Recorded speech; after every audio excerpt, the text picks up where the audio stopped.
ಒಂದು ಬದನೆಕಾಯಿ, 2 ಟೊಮೆಟೊ, 2 ಗಡ್ಡೆ ಆಗುವಷ್ಟು ಬೆಳ್ಳುಳ್ಳಿ ಇದ್ದರೆ ಸಾಕು. ಆರಾಮ್ಸೆಯಾಗಿ 10 ಜನ ಕೂತು ಊಟ ಮಾಡ್ಬೋದು.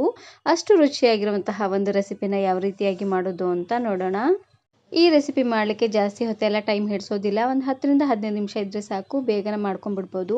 ಇದಕ್ಕೆ ಮೇನಾಗಿ ನಾನಿಲ್ಲಿ 2 ಗಡ್ಡೆ ಆಗುವಷ್ಟು ಬೆಳ್ಳುಳ್ಳಿ, ಹಾಗೆಯೇ 2 ಟೊಮೆಟೊ, ಇದ್ರ ಜೊತೆಗೆ ನಾನಿಲ್ಲಿ ಒಂದು ಬದನೆಕಾಯಿನ ತೊಗೊಂಡಿದ್ದೀನಿ. ಮೀಡಿಯಮ್ ಸೈಜಿನ ಬದನೆಕಾಯಿನ ತೊಗೊಂಡ್ರೆ ಸಾಕಾಗತ್ತೆ. ಇವಾಗ ನಾನಿಲ್ಲಿ ಬದನೆಕಾಯಿನ ಚೆನ್ನಾಗಿ ತೊಳೆದು ಕಟ್ ಮಾಡ್ಕೊಳ್ತಾ ಇದ್ದೀನಿ. ಹಿಂದಿನ ತುಂಬನ್ನು ತೆಗೆದು ಈ ರೀತಿಯಾಗಿ 1ರಲ್ಲಿ 4 ಭಾಗನ ಮಾಡಿ ತಗೊಳ್ಳಿ. ಆದಷ್ಟು ಈ ರೀತಿಯಾಗಿರುವಂತಹ ಬದನೆಕಾಯಿ ಇದ್ದರೆ ರುಚಿ ಚೆನ್ನಾಗಿ ಬರುತ್ತೆ. ಹಾಗೆಯೇ ಬದನೆಕಾಯಿ ಸ್ವಲ್ಪ ಎಳೆದಿರಬೇಕು. ಇದರಲ್ಲಿ ಬೀಜ ಏನಾದರೂ ಇದ್ದರೆ ಅಷ್ಟೊಂದು ರುಚಿಯಾಗಿ ಬರೋದಿಲ್ಲ. ಹಾಗಾಗಿ ಸ್ವಲ್ಪ ಎಳೆ ಬದನೆಕಾಯಿನ ತಗೊಳ್ಳಿ, ಚೆನ್ನಾಗಿರುತ್ತೆ.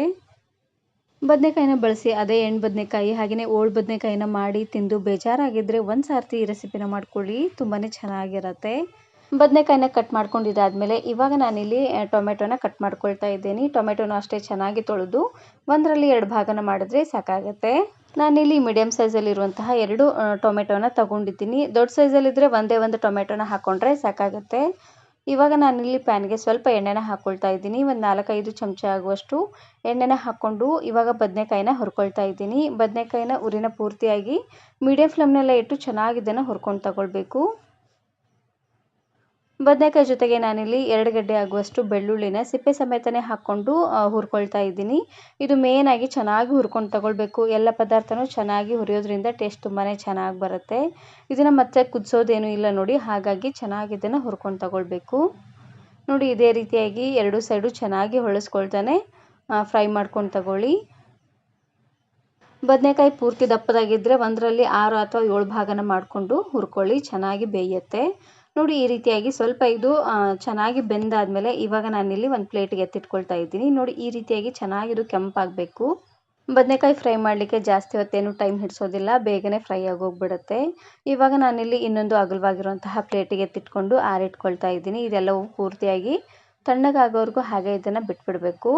ಇವಾಗ ಅದೇ ಪ್ಯಾನ್ಗೆ ನಾನಿಲ್ಲಿ ಟೊಮೆಟೊನ ಹುರ್ಕೊಳ್ತಾ ಇದ್ದೀನಿ. ಹುರಿಯುವಾಗ ಎಣ್ಣೆ ಏನಾದರೂ ಕಡಿಮೆ ಅಂತ ಅನಿಸಿದ್ರೆ ಇನ್ನು ಸ್ವಲ್ಪ ಎಣ್ಣೆನ ಹಾಕ್ಕೊಂಡು ಫ್ರೈ ಮಾಡ್ಕೊಂಡು ತಗೊಳ್ಳಿ. ಟೊಮೆಟೊನು ಅಷ್ಟೇ ಉರಿನ ಪೂರ್ತಿಯಾಗಿ ಮೀಡಿಯಂ ಫ್ಲೇಮ್ನಲ್ಲೇ ಇಟ್ಟು ಚೆನ್ನಾಗಿ 2 ಸೈಡು ಫ್ರೈ ಮಾಡ್ಕೊಂಡು ತಗೊಳ್ಬೇಕು. ಇದ್ರ ಮೇಲ್ಗಡೆ ಸಿಪ್ಪೆನ ಸಲೀಸಾಗಿ ತೆಗಿಲಿಕ್ಕೆ ಬರಬೇಕು ನೋಡಿ, ಅಲ್ಲಿವರೆಗೂ ಚೆನ್ನಾಗಿ ಇದನ್ನು ಫ್ರೈ ಮಾಡಿಕೊಂಡ್ರೆ ಸಾಕಾಗುತ್ತೆ. ನೋಡಿ, ಇದೇ ರೀತಿಯಾಗಿ 2 ಸೈಡು ಚೆನ್ನಾಗಿ ಫ್ರೈ ಮಾಡ್ಕೊಂಡು ತಗೊಳ್ಬೇಕು. ಈ ರೀತಿಯಾಗಿ ಫ್ರೈ ಆದಮೇಲೆ ಇವಾಗ ನಾನಿಲ್ಲಿ ಇನ್ನೊಂದು ಪ್ಲೇಟಿಗೆ ಎತ್ತಿಟ್ಕೊಳ್ತಾ ಇದ್ದೀನಿ. ಇದು ಪೂರ್ತಿಯಾಗಿ ತಣ್ಣಗಾದ್ಮೇಲೆ ಇದ್ರ ಸಿಪ್ಪೆನ ತೆಗೆದು ಗ್ರೈಂಡ್ ಮಾಡ್ಕೊಳ್ಬೇಕು. ಇವಾಗ ನೋಡ್ತಾ ಇರ್ಬೋದು, ಎಲ್ಲವೂ ಪೂರ್ತಿಯಾಗಿ ತಣ್ಣಗಾಗಿದೆ, ಹಾಗೆಯೇ ಇದರಲ್ಲಿರುವಂತಹ ಸಿಪ್ಪೆನೂ ತೆಗೆದಾಗಿದೆ. ಇವಾಗ ನಾನಿಲ್ಲಿ ನುಣ್ಣದಾಗಿ ಗ್ರೈಂಡ್ ಮಾಡ್ಕೊಳ್ತಾ ಇದ್ದೀನಿ.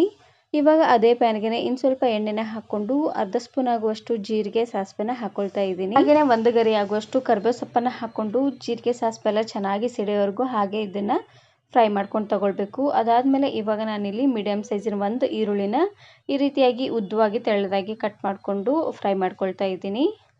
ಒಂದೇ ಒಂದು ಈರುಳ್ಳಿನ ಹಾಕ್ಕೊಂಡ್ರೆ ಸಾಕಾಗುತ್ತೆ. ಈರುಳ್ಳಿನ ಹಾಕ್ಕೊಂಡು ಇದು ಸ್ವಲ್ಪ ಸಾಫ್ಟ್ ಆಗೋವರೆಗೂ ಹಾಗೆ ಇದನ್ನು ಬಾಡಿಸ್ಕೊಂಡು ತಗೊಳ್ಬೇಕು. ನೋಡಿ, ಈ ರೀತಿಯಾಗಿ ಸಾಫ್ಟ್ ಆಗ್ತಿದ್ದಂಗೆ ಇವಾಗ ನಾನಿಲ್ಲಿ ಅಚ್ಕಾರದ ಪುಡಿನ ಹಾಕ್ಕೊಳ್ತಾ ಇದ್ದೀನಿ. ನಿಮಗೆ ಖಾರಕ್ಕೆ ಎಷ್ಟು ಖಾರ ಬೇಕೋ ಅಷ್ಟು ಖಾರನ ನೀವು ಇಲ್ಲೇ ಹಾಕ್ಕೊಳ್ಬೋದು. ಹಾಗೆಯೇ ಅರಿಶಿನ ಪುಡಿ, ರುಚಿಗೆ ತಕ್ಕಷ್ಟು ಉಪ್ಪನ್ನು ಹಾಕ್ಕೊಂಡು ಈ ರೀತಿಯಾಗಿ ಚೆನ್ನಾಗಿ ಇದನ್ನು ಮಿಕ್ಸ್ ಮಾಡಿಕೊಂಡು ರುಬ್ಬಿರುವಂತಹ ಬದನೆಕಾಯಿ ಹಾಗೆಯೇ ಟೊಮೆಟೊನ ಹಾಕ್ಕೊಳ್ತಾ ಇದ್ದೀನಿ. ಇದು ಪೂರ್ತಿ ಸಣ್ಣದಾಗೇನು ಮಾಡ್ಕೊಳ್ಳೋದು ಬೇಡ, ಸ್ವಲ್ಪ ತರ್ತರಿಯಾಗಿದ್ರೂ ಚೆನ್ನಾಗಿರುತ್ತೆ. ನೋಡಿ, ಬದನೆಕಾಯಿ ಹಾಗೆಯೇ ಟೊಮೆಟೊ ಮಿಶ್ರಣನ ಹಾಕ್ಕೊಂಡು ಉರಿನ ಪೂರ್ತಿಯಾಗಿ ಲೋ ಫ್ಲೇಮ್ನಲ್ಲೇ ಇಟ್ಟು ಒಂದು 2 ನಿಮಿಷವರೆಗೂ ಚೆನ್ನಾಗಿ ಇದನ್ನು ಬಾಡಿಸ್ಕೊಳ್ತಾನೆ ಬೇಯಿಸ್ಕೊಳ್ಬೇಕು. ಒಂದು ಸಾರ್ತಿ ಈ ರೀತಿಯಾಗಿ ಬದನೆಕಾಯಿ ಚಟ್ನಿನ ಮಾಡ್ಕೊಳ್ಳಿ, ಸಖತ್ ಟೇಸ್ಟಿಯಾಗಿರುತ್ತೆ ಅಂತಲೇ ಹೇಳ್ಬೋದು. ಬಿಸಿ ಬಿಸಿಯಾಗಿರುವಂತಹ ಅನ್ನ, ಚಪಾತಿ ಹಾಗೆಯೇ ಜೋಳದ ರೊಟ್ಟಿ ಜೊತೆಗೆಲ್ಲ ಸರ್ವ್ ಮಾಡ್ಕೊಬೋದು, ತುಂಬಾ ಚೆನ್ನಾಗಿರುತ್ತೆ. ನೋಡಿ, ಈ ರೀತಿಯಾಗಿ ಕಲರ್ ಚೇಂಜ್ ಆಗೋವರೆಗೂ ಉರಿನ ಪೂರ್ತಿಯಾಗಿ ಲೋ ಫ್ಲೇಮ್ನಲ್ಲೇ ಇಟ್ಟು ಫ್ರೈ ಮಾಡಿಕೊಂಡ್ರೆ ಆಯಿತು. ಸಖತ್ ಟೇಸ್ಟಿಯಾಗಿರುವಂತಹ ಬದನೆಕಾಯಿ ಗೊಜ್ಜು ರೆಡಿಯಾಗಿ ಹೋಗ್ಬಿಡುತ್ತೆ. ಇದನ್ನು ನೀವು ಯಾವುದಾದ್ರೂ ಒಂದು ಅಗಲವಾಗಿರುವಂತಹ ಬೌಲಲ್ಲಿ ಹಾಕಿ ಫ್ರಿಜ್ಜಲ್ಲಿ ಇಟ್ಟರೆ 1 ವಾರವರೆಗೂ ಸ್ಟೋರ್ ಮಾಡಿ ಇಟ್ಕೋಬೋದು. ಇದು ಪೂರ್ತಿಯಾಗಿ ತಣ್ಣಗಾದ್ಮೇಲೆ ಫ್ರಿಜ್ಜಲ್ಲಿಟ್ಟು ಸ್ಟೋರ್ ಮಾಡಿ ಇಟ್ಕೊಳ್ಳಿ, ಚೆನ್ನಾಗಿರುತ್ತೆ. ಈ ವಿಡಿಯೋ ಇಷ್ಟ ಆದರೆ ಈಗಲೇ ಒಂದು ಲೈಕ್ ಬಟನನ್ನು ಕ್ಲಿಕ್ ಮಾಡಿ ಫ್ರೆಂಡ್ಸ್ ಆ್ಯಂಡ್ ಫ್ಯಾಮಿಲಿ ಜೊತೆಗೆ ಶೇರ್ ಮಾಡಿ. ಹಾಗೆಯೇ ಮತ್ತಷ್ಟು ಹೊಸ ರೆಸಿಪಿಗಾಗಿ ವರ್ಣಿಕಾ ಅಡುಗೆ ಮನೆ ಯೂಟ್ಯೂಬ್ ಚಾನಲನ್ನು ಸಬ್ಸ್ಕ್ರೈಬ್ ಮಾಡ್ಕೊಳ್ಳಿ. Thank you. Thanks for watching.